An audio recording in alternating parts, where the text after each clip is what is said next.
கர்த்தருக்கு ஸ்தோத்திரம். எச்சரிக்கை என்ற தலைப்பில் இந்த காலை தியானத்தை நாம் தியானிக்க போகிறோம்.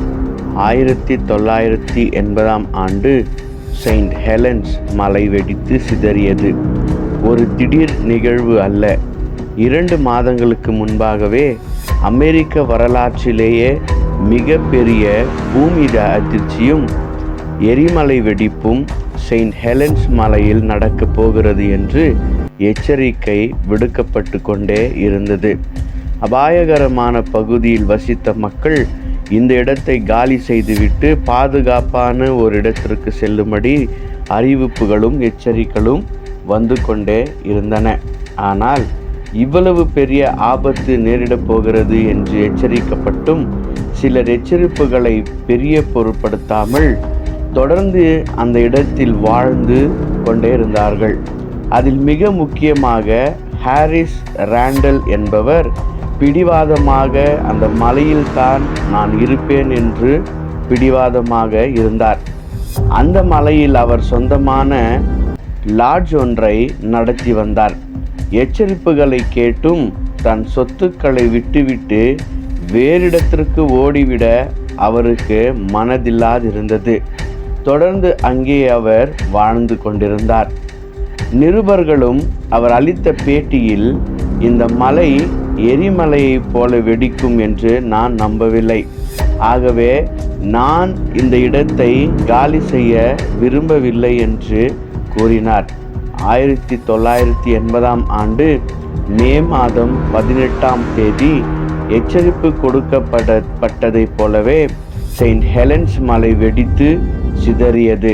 ஹாரியின் லாட்ஜை எரிமலை மூடியது.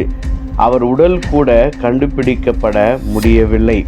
தொடர்ந்து வந்த எச்சரிப்புகளை அவமதிப்பது மிகவும் ஆபத்தானது.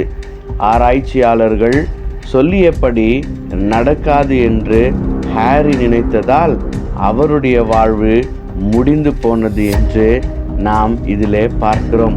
பிரியமானவர்களே, நம்மை நோக்கி வரும் எச்சரிப்புகளை சாதாரணமாக எடுத்துக்கொள்ளக்கூடாது. அதை கவனித்து நடந்தால் நாம் பிழைத்து கொள்ளுவோம். வேத வசனங்கள் நமக்கு உபதேசிக்கும் கடிந்து கொள்ளுதலுக்கும் நீதியை படிப்பிக்குதலுக்கும் நமக்கு கொடுக்கப்படுகிறது. தேவ வார்த்தைகளுக்கு கீழ்ப்படிந்து நடந்தால் நாம் அழிந்து போக மாட்டோம். ஒரு காரியத்தில் நாம் எச்சரிக்கப்பட்டால் தேவனுக்கு கீழ்ப்படிந்து அந்த இடத்தை விட்டு ஓடி போய்விட வேண்டும். பாலியத்திற்குரிய இச்சைகளுக்கு விலகியோடு என்று வேதம் நமக்கு கூறுகிறது. விக்கிரக ஆராதனைக்கு விலகியோடுங்கள் என்று வேதம் கூறுகிறது. பிரியமானவர்களே, சோதோம் கொமோராவை தேவன் அழிக்க நினைத்ததால் லோத்தின் குடும்பத்தை தேவன் காப்பாற்ற விரும்பினார். இந்த இடத்தை விட்டு ஓடி போய்விடுங்கள் என்று லோத்தின் குடும்பத்திற்கு சொன்ன பொழுது இந்த சோதோம் கொமோரா அழிகிறதை நீங்கள் காணக்கூடாது என்று எச்சரிக்கை விடுத்த போதும் கூட லோத்தின் மனைவி சோதோம் கொமோரா அழிவதை பார்த்து அந்த எச்சரிப்பை அவள் பெரிய பொருட்படுத்தாமல் திரும்பி பார்க்கும் பொழுது உப்புத்தூராய் மாறி போனாள் என்று நாம் வேதத்தில் வாசிக்கிறோம். பிரியமானவர்களே, வேதம் நமக்கு எச்சரிக்கிறதை நம்முடைய வாழ்க்கையிலே நாம் அதை கவனித்து நடந்தோமானால் நம்முடைய வாழ்க்கை நிலையாய் இருக்கும் என்பதை மறந்து போகாதீர்கள். வேதம் முழுவதும் வாக்குத்தத்தங்கள் நிறைந்திருப்பதைப் போலவே நாம் அழிந்து போகாமல் இருக்க நல்வழியில் நடத்தும் எச்சரிப்புகளும் வேதத்தில் காணப்படுகிறது.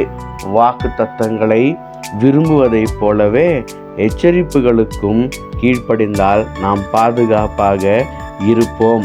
வேதம் இப்படியாய் சொல்லுகிறது, அடிக்கடி கடிந்து கொள்ளப்பட்டும் தன் பிடரியை கடினப்படுத்துகிறவன் சாகாமையின்றி சடுதியில் நாசமடைவான் என்று நீதிமொழிகள் 29ஆம் அதிகாரம் 1வது வசனத்தில் வாசிக்கிறோம் அல்லவா?